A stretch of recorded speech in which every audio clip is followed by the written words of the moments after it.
et que tu donnes la vie pour que tu vives. Donc, frères et sœurs, tu vas me poser une question maintenant que, ok, mais pourquoi alors parfois j'ai des mauvaises pensées? Quand j'ai des mauvaises pensées, voilà, Dieu savait que tu allais poser cette question. Dans le livre de Exode, le livre de Exode, Exode c'est quoi? Le voyage. Le livre de Exode est une image, une image de la vie chrétienne. Tu es en voyage. Voilà pourquoi il y a certaines choses dans le livre de Hébreu, dans le livre de Exode que quand tu les regardes par rapport à ta vie aujourd'hui, tu peux faire un sujet de prière et Dieu t'exauce. Mais tu dois connaître que Dieu t'a pardonné tes péchés passés, présents et futurs. C'est en ce moment-là que tu pries. Parce que quand tu ne connais pas ça, tu vas prier, Dieu ne va rien te donner. Bon, la parole de Dieu dit ici que tu feras une lame d'or pure et tu y graveras comme on grave un cachet. Sainteté à l'Éternel. Tu l'attacheras avec un cordon bleu sur la tiare, sur le devant de la tiare.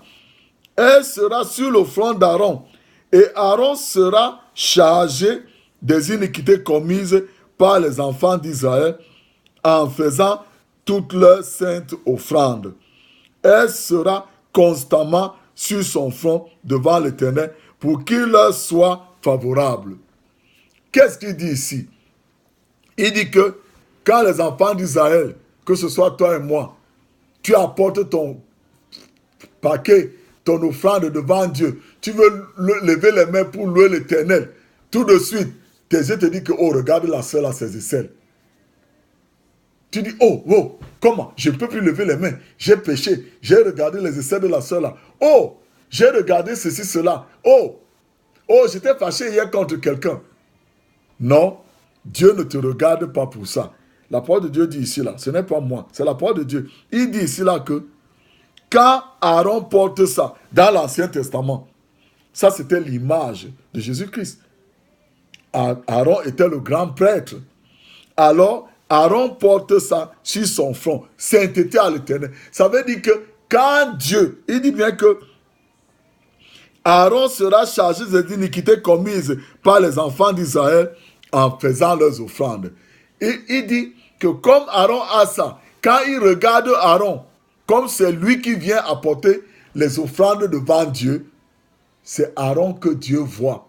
Dieu ne voit pas les enfants d'Israël. C'est ça que quand tu regardes dans leur histoire, parfois dans la congrégation, les gens luttaient comme en famille. Les gens faisaient les choses. Ils murmuraient, mais Dieu les bénissait. C'est après les 10 commandements que quand ils murmuraient, ils mouraient. Mais avant les 10 commandements, ils se plaignaient, ils murmuraient. Mais Dieu leur donnait toujours de la nourriture. Dieu les protégeait toujours parce que ils marchaient selon l'alliance d'Abraham, l'alliance de la faveur imméritée. Dieu te fait du bien, pas selon tes œuvres, mais c'est parce qu'il t'aime. C'est cette alliance-là qu'on appelle l'alliance que Jésus-Christ est venu rétablir en nous. Donc, frères et sœurs, la parole de Dieu est très claire là-dedans. Tu vois ici là que donc Aaron porte ça sur son front. Et partout il va, il est au temple, sainteté de l'Éternel. Ouais, Seigneur, aujourd'hui je viens t'apporter l'offrande pour telle famille qui avait eu des problèmes le mois passé. Mais Seigneur, je te remercie parce que toi tu es avec eux et tu as, à partir d'aujourd'hui, ils sont bénis. Pendant ce temps, la famille, ils sont en train de se quereller à la cuisine chez eux. Mais comme ils ont donné l'offrande au prêtre, Dieu accepte et Dieu les bénit. Aujourd'hui, toi et moi comme chrétiens, ne laisse pas l'ennemi te tromper ou ta chair te tromper que comme tu es là, tu ne peux pas lever les mains pour adorer Dieu. Que tu es à l'église, il va te lancer une pensée que, oh, hier soir tu as fait ceci. Non! Lève tes mains, adore ton Créateur, adore celui qui t'a sauvé. Effectivement, frères et sœurs, si tu comprends que quand tu lèves les mains, tu commences à dire, Seigneur, je te remercie. Dieu ne te voit même pas. Il te voit en Jésus-Christ. Toi, ce que tu fais, c'est seulement pour exalter ce que Jésus-Christ a fait pour toi. Parce que Dieu ne te voit pas dans tes péchés. Dieu voit Jésus-Christ. Et la faveur imméritée de Dieu tombe sur toi. Donc, c'est très important que tu le saches. Arrête de te laisser tromper. Tu es dans le train ou dans le métro, ou alors tu es au quartier, tu marches, tu dis, oh, je viens d'insulter quelqu'un, je ne peux plus adorer Dieu. Non! C'est Adam qui a insulté la personne. Ce n'est pas toi.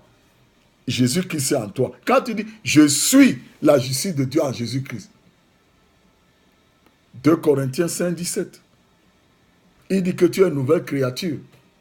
Qu'est-ce qu'il dit encore au 21? Il dit que Jésus est devenu péché afin que toi tu deviennes juste devant Dieu. Dans la parole de Dieu te rappelle que nous n'avons pas un grand prêtre qui est incapable, qui ne peut pas compatir à nos souffrances. Parce que la parole de Dieu nous dit encore dans 1 Jean 4, 17, il dit que tel qu'il est, tel nous aussi, nous sommes dans ce monde.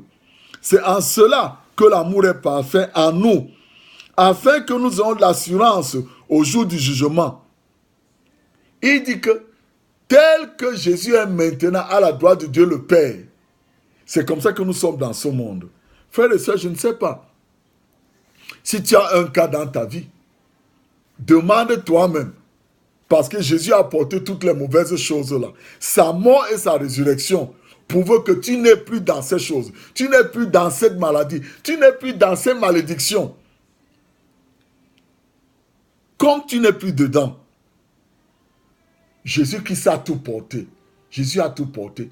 Mais il te reste de sortir de ta bouche. Que de ta bouche, que tu te mettes d'accord. Que Seigneur Jésus, tel que tu es dans ce monde, je ne sais pas ce que tu as dans ton ventre, qui brûle dans ton ventre. Je ne sais pas ce qu'on a dit que c'est dessus toi. Dis-lui que Seigneur Jésus, tel que tu es maintenant à la droite de Dieu le Père, sans cette maladie. C'est comme ça que je suis dans ce monde. Seigneur Jésus, tel que tu es à la droite de Dieu le Père, aujourd'hui, tu n'es plus pauvre. Moi aussi, dans ce monde, je ne suis plus pauvre. Je ne sais pas ce que tu as. Toi-même, tu peux remplir. Mais ce que je veux te dire, Jésus a tout fini et te l'a donné. Mais c'est à toi de prendre. C'est à toi de prendre. Si aujourd'hui, tu n'as pas encore fait Jésus-Christ ton sauveur personnel, si tu n'as pas dit Seigneur, je te remercie parce que tu es venu dans ce monde. Pour un gars ou une femme, pour quelqu'un comme moi, Seigneur, merci parce que tu es mon sauveur. Je te rappelle, le voleur à la croix n'a pas confessé ses péchés, donc enlève le manteau religieux là. Le voleur à la croix n'a pas confessé ses péchés. Il a dit maintenant là tu es avec moi. Donc frères et sœurs, fais le travail. Sois chrétien. Que le Seigneur te bénisse. Je prie que le sang de Jésus te couvre et te protège. Je prie que le Seigneur te conduise dans la révélation de ce qu'il a fait pour toi. Je prie que le Seigneur te conduise dans une église dans laquelle on va t'expliquer ce que Jésus-Christ a fait pour toi. Et que tu puisses voir la différence.